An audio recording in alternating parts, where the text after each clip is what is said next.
Nabalian at nagtamo ng sugat ang isang pulis matapos siyang bungguin ng pinigilang sangkot umano sa illegal drag racing.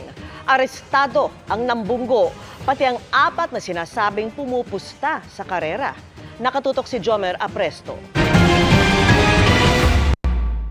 Aakalain mong normal lang na daloy ng mga sasakyan ang nakuhanan sa bahagi ng Rojas Boulevard sa Maynila kahapon ng madaling araw. Pero ang ilang motorsiklong mabibilis ang takbo, drag racing na pala ang nangyayari base sa sumbong ng isang concerned citizen sa pulisya.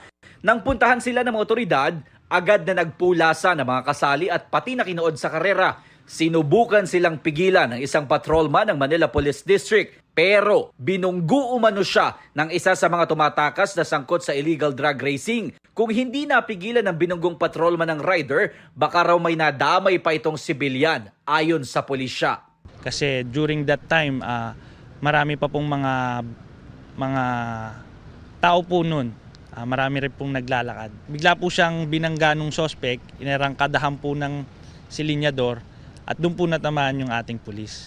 Nagtamo ng bali sa kanang binti at nagkasugat pa sa ulo ang pulis. Nahuli ang sospek na nakabundol sa biktima, pati ang 4 na iba pa na sinasabing mga tumataya o pumupusta sa karera.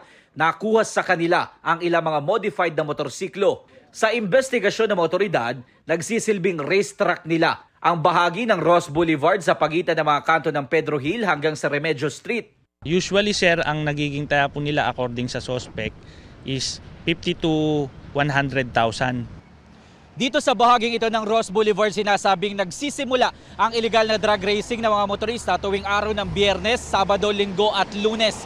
Sabi ng mga otoridad, lubhang delikado ang ganitong eksena, lalo na dito dahil iba't ibang uri ng sasakyan ng mga dumadaan dito, kabilang na ang mga truck. Hawak na ng Ermita Police Station ang mga sospek na maharap sa reklamong alarm and scandal at disobedience to a person of authority. Sasampahan din ng reklamong frustrated murder ang motoristang nakabundol sa pulis. Patuloy na nagpapagaling sa ospital ang sugatang pulis. Para sa GMA Integrated News, Jomer Apresto, nakatutok 24 oras.